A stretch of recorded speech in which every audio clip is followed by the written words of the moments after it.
Welcome to our study of Paul's letter to the Galatian churches. In this lesson, we will consider the changes we should see in a life impacted by the Holy Spirit. The focus of Paul's letter to the Galatians is on the true gospel of Jesus Christ. Paul gives a clear explanation of the gospel in order to counter a false gospel that was being preached by some Jews who were trying to confuse Christians into thinking they needed to become Jewish in order to be saved. Of course, this was a false and deceiving message. Today, we will focus on Galatians chapter 5 and chapter 6, where we find a metaphor about planting and reaping. This is what we might call the gospel reaped. Paul says in Galatians chapter 5, 16 through 18, "Walk by the Spirit, and you will not carry out the desire of the flesh. For the flesh sets its desire against the Spirit, and the Spirit against the flesh. For these are in opposition to one another, so that you may not do the things that you please. But if you are led by the Spirit, you are not under the law. You are not free until you are free from the sinful desire that puts you in conflict with the Spirit and causes you to have a negative influence on others." Paul continues by detailing what these sinful desires can lead to, basically saying this: the gospel says that you are not free until you are free from having to give in to the desires of your flesh at other people's expense. Verses 19 through 21 say, "Now the deeds of the flesh are evident, which are immorality, impurity, sensuality, idolatry, sorcery, enmities, strife, jealousy, outbursts of anger, disputes, dissensions, factions, envying, drunkenness, carousing, and things like these, of which I forewarn you. Just as I have forewarned you that those who practice such things will not inherit the kingdom of God." Then, in Galatians chapter 5, 22 through 23, Paul contrasts this control of sin with the freedom that can be found when someone is filled with the Spirit of God, saying, "But the fruit of the Spirit is love, joy, peace, patience, kindness, goodness, faithfulness, gentleness, self-control. Against such things there is no law." Right living, meaning righteousness, comes out of our lives if we sow the right things in the garden of our hearts. Whatever we sow, either right or wrong seeds, we will reap. So, when we really understand the gospel of Jesus Christ and meet Him at the foot of the cross, we have these two potentials in our lives. We can sow the seeds of the flesh and reap sin and destruction, or we can sow the seeds of the Spirit, produce the fruit of the Spirit, and reap eternal life. This is not a recipe for earning eternal life by doing the right things. Instead, this process of continuing to sow what is right and life-giving speaks to the sincerity of your faith. Therefore, Paul warns us not to misuse the freedom that we have in Christ to fulfill the desires of our own sinful nature. He says in Galatians 5:13 through 15, "For you were called to freedom. Brethren, only do not turn your freedom into an opportunity for the flesh, but through love serve one another. For the whole law is fulfilled in one word, in the statement, 'You shall love your neighbor as yourself.' But if you bite and devour one another, take care that you are not consumed by one another." When you receive the Holy Spirit, it doesn't mean your flesh or your human nature apart from God just disappears. You are not yet perfected. Selfishness is not magically cut out of you. Sinful desires are still present within you. You are indeed still human. Therefore, the new you and the old you are, according to Galatians 5:17, in opposition to one another. We will never be completely free from this internal struggle until we are made perfect in heaven. As a redeemed people, however, we do not have to give up and give in to sin until we reach heaven.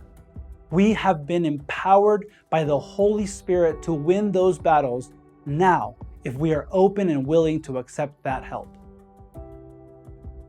Paul says in Galatians 6, 7 through 8, "Whatever a man sows, this he will also reap. For the one who sows to his own flesh will from the flesh reap corruption. but the one who sows to the Spirit will from the Spirit reap eternal life. We have a choice to make every day, and that choice is determined by what kinds of seeds we are sowing in our lives. If we regularly give in to our sinful desires, we will reap corruption in our lives. If we regularly practice spiritual disciplines and live as those filled with the Holy Spirit, then we will produce spiritual fruit. If we find ourselves continuing to sow seeds of corruption, we should examine ourselves to see if we are truly born again. Those who are born again should be displaying the fruit of the Spirit more and more. As we read earlier, Paul gives us a list describing how the fruit of the Spirit will be clearly visible or manifest in the life of a believer. There are 9 manifestations of the fruit of the Spirit, and all 9 are equally important. None can be ignored.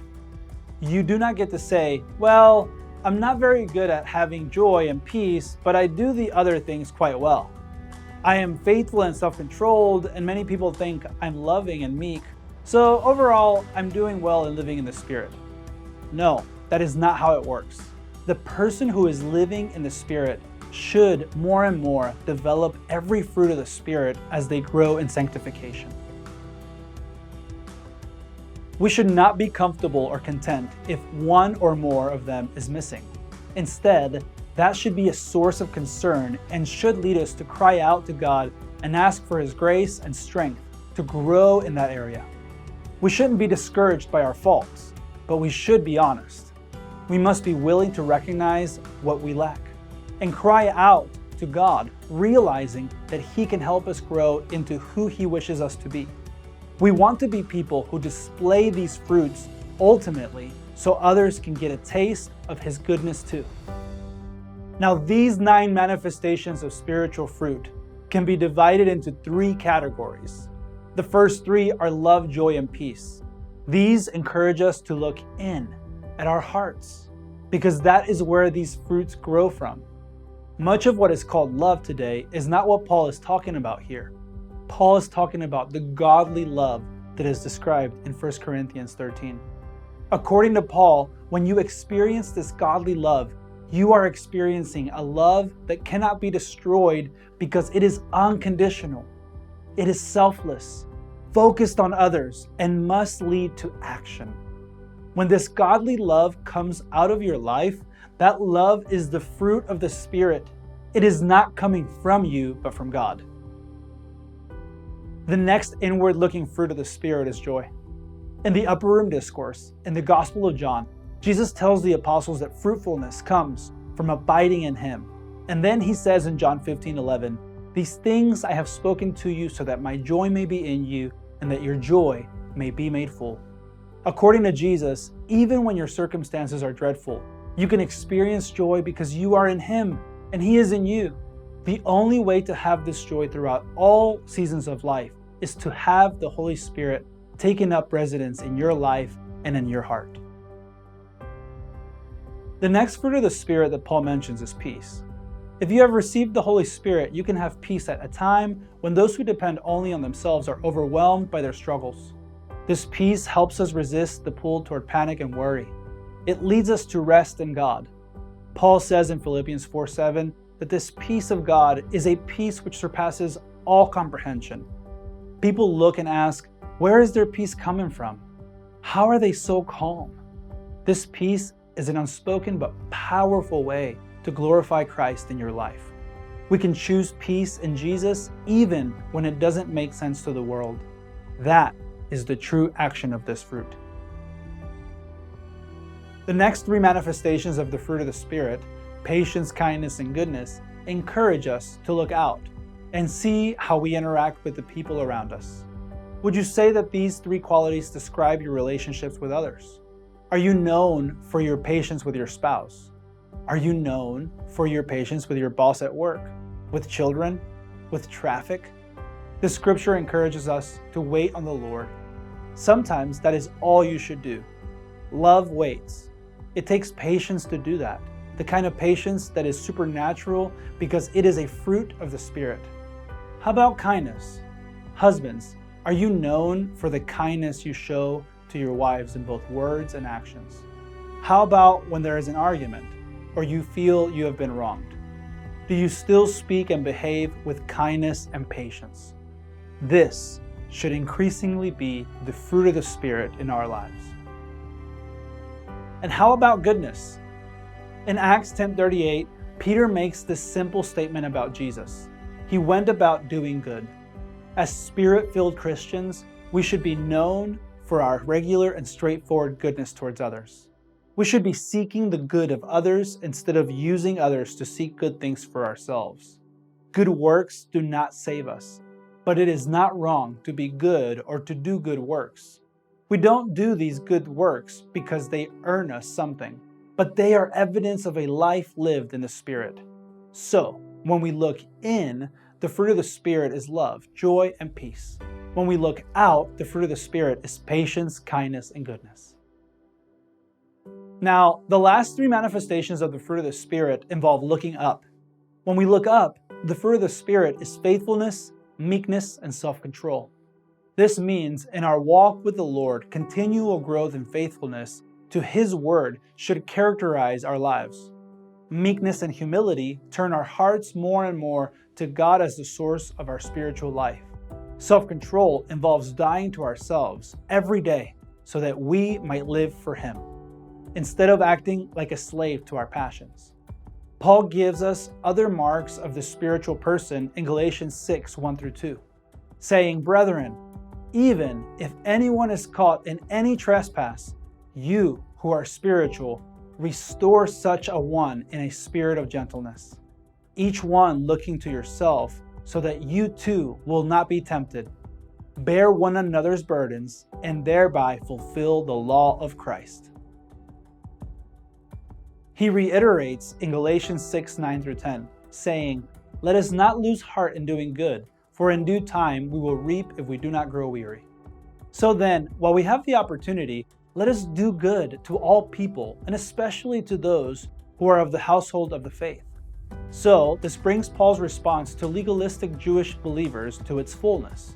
He is saying that the important thing about our new life in Christ is not that we follow Jewish rituals and acts of worship, but that we have been made new.